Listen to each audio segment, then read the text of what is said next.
Alright, welcome everybody. So today I'm going to talk to you about metals and valence bond theory and also about alloys. And I'm going to go kind of quickly through this. There's a lot of text here, but I just want to give you the general idea. Now, in the metals and valence band theory, I should say, the idea is that the orbitals form something called molecular orbitals. And I didn't really talk to you about molecular orbitals. It's outside the AP curriculum. It's not really important that you know the details, but I will be referring to them throughout this presentation. Now, I've adapted this presentation by Mark Langella. He gave an AP workshop and said that we could use his PowerPoint for this. So this is sort of putting band theory into place here. So where does the metal bonding or metallic bonding come into place?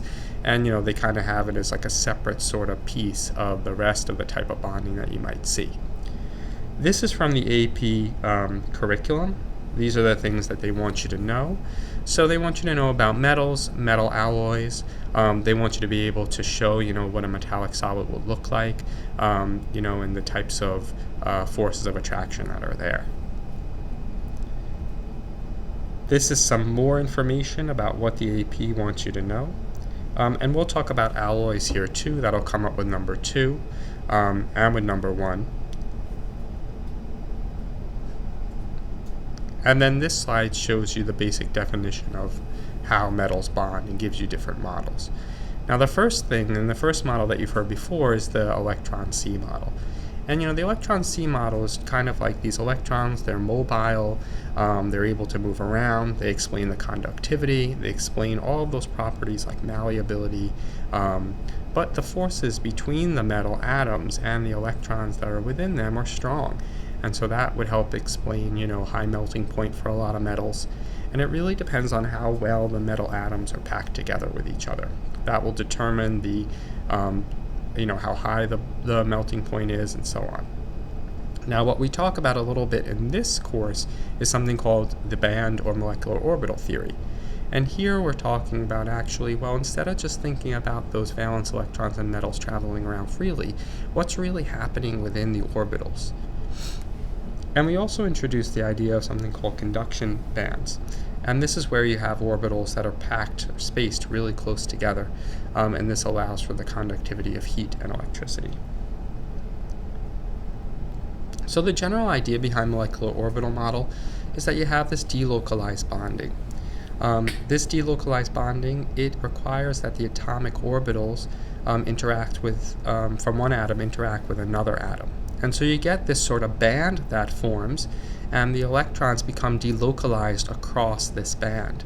Don't forget that with a metal you have a huge number of atoms, and so then you'll have a huge number of orbitals. Now we've seen kind of delocalized electrons before when we talk about resonance structures, when we talk about graphite conducting electricity, but now we're applying this idea of delocalized electrons in the bands to metals. Now, once these metal orbitals start to pack close together, there's going to be orbitals that are not occupied. And so now the electrons, they can be moved to those unoccupied orbitals. And they can do so because the differences between them are really, really small. So what we'll see is that, especially when we go across with transition metals, that you'll have this region called an antibonding orbital or band that normally is higher energy actually start to get filled with electrons. But since the levels are so close together, those electrons can easily move into an unoccupied orbital. Now, when we look at this here, this is sort of a representation of what molecular orbital theory looks like. And so what this is showing you is it's showing you all of the interacting atoms. So this would be just one atom over here on the left. And over here we go to 4 atoms. And we can see that now these orbitals are starting to grow in size and starting to interact. The ones in pink up here, these are the higher energy orbitals. Normally those orbitals remain empty because they're higher in energy. But because they're so close, we get this overlap between what's empty and what's filled. And some of those electrons can move into those empty orbitals. this is just showing you another picture of, like moving from two metals. And if you had two metal atoms, you might have, like an orbital that's lower in energy and an orbital that's higher in energy. But if we start having, like multiple orbitals all mixing together, so here's 4 orbitals, and here's 16 orbitals, and here's 64 orbitals, as you get more orbitals, then the distance between those orbitals, it starts to kind of come together. So this is molecular orbital. I'm going to pause this for 1 second. What we can see is that as we add more orbitals, they'll start to pack so closely together that it sort of blurs the lines between where an electron can exist and can't exist. Now this is showing you again what would happen if we were to actually start using S and P orbitals. And so here we have, again, 1 atom of lithium, 2 lithium atoms, 3 lithium atoms, 25 lithium atoms, 10 to the 20 lithium atoms. And when we have 10 to the 20 lithium atoms, all of those orbitals have come together, and we can see here, these electrons down here, or these orbitals down here, this is where we're occupying, or these are where electrons are occupying orbitals. Up here, these are too high in energy for the electrons to be able to actually exist in. But we're getting this mix here. And you can see that there's sort of this overlap right in this region right here, where normally an orbital, or normally an electron wouldn't exist in an orbital. But because you have so many orbitals and you get this overlapping of energy, there's some of these orbitals that now are going to be occupied by electrons, and the conductivity is going to increase. So this is just kind of showing you, like how you can get electrons to be promoted into that higher level, and in that higher level they can actually conduct electricity there. This is showing you sort of the same idea. This time they're doing it with a transition element, and they're showing you how, you have these S and D orbitals here in a single atom. This is nickel in this case. But as you get many nickel atoms, those orbitals tend to blend together. And even up here, you can get some of these p orbitals that are holding electrons. Okay, so, the thing I want you to take home from metals is that we talked about the electron C model for a long time, and you've seen that model probably since middle school. And this is just sort of a step up from that. It's talking about how it's actually orbitals. Those orbitals, when there's so many of them, the energy between them kind of blends together, and you end up with what they call a band where the electrons can move throughout the molecular orbital. Now, the AP exam also added alloys to its list of things it wants you to know. And really, they don't want you to know very much, but they go through some of the things. They want you to know the characteristics of some alloys. They want you to know that they usually retain their properties, but there's cases where they don't retain their properties depending on the type of alloy that forms. And this again lists the different types of things that they want you to know. The main key here is they want you to know the difference between an interstitial and a substitutional alloy. And we're going to talk about this. So just to define an alloy, it contains one or more element. They have characteristic properties of metals. So usually an alloy is 2 or more metals mixed together. They're normally homogeneous, so they're called solid solution alloys. But you could have a situation where you have, part of the alloy that's different than another. A good example of a metal alloy that is a solid state solution alloy would be something like 14 karat gold. That contains about 58% gold.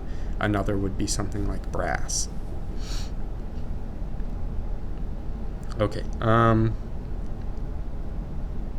The first type of alloy is a substitutional alloy, and a substitutional alloy is exactly like it sounds. What they're doing is they're substituting in an atom that's pretty much the same size, same electronegativity, really similar properties to just the pure metal. And when they do this, they get some type of metal that has an enhanced property. So here's brass. It's a mix of copper and zinc. Sometimes they want to increase the strength of the metal, the hardness of the metal. Like we saw with 14 karat gold, it's much harder than pure gold. And because of that, it has desirable properties. Sometimes they'll do something like a stainless type steel, where they have a coating that can form on the metal surface due to the composition of the alloy. Now there's also something called an interstitial alloy, and this is where you take small atoms and you mix them in with the metal atoms, and most likely this is done in type of steel. With steel, you're mixing carbon with iron to form steel, and it's much stronger. It has a rigidity to it that's really important for tensile strength, so it's used in building, and it is resistant to corrosion too.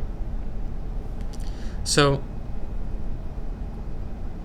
if I were to list some properties between, a pure metal and an alloy, a lot of times, like I said, the alloy is much harder, it's stronger, they want to use it for building. So here's an example of like steel, where you have, up to 3% carbon. Different types of steels are going to be used for different things. So I have mild steels listed, medium steels, and then high carbon steels, depending on what you want to do and how hard you want the alloy to be. If you add things like chromium or vanadium, then it could increase the strength and decrease the amount of corrosion that happens. Stainless steel is a really important type of alloy, iron alloy, and that contains carbon and chromium, and that is really highly resistant to corrosion. Okay, so this is just showing you, a substitutional alloy. So here I have copper and zinc and brass, and you can see the atoms are pretty much the same size. And then here's an interstitial alloy where you have much smaller atoms interspersed throughout. Here's iron and carbon and steel. This is showing you some of the structural arrangements. You're not required to know the unit cell structures for these, but this just lists them. And then here's showing you other, arrangements of atoms in different types of alloys. So, for all that, the type of question you get is something pretty straightforward like this, which is going to be an interstitial alloy. And so then you're looking for, an atom that's much smaller than the other atom. I always look for carbon because it's some kind of probably steel type product. All right, so that's it. I know I did a quick job on this, but really for metals, you should know what the band theory is, and molecular orbitals, what they are in the sense of a metal where the electrons can conduct and move throughout them and jump into those higher empty conductive bands. And then for alloys, you should know the definition of substantial and interstitial, and you should know an example of each, and you should know some of the details of the types of steels that there are. All right, thanks so much.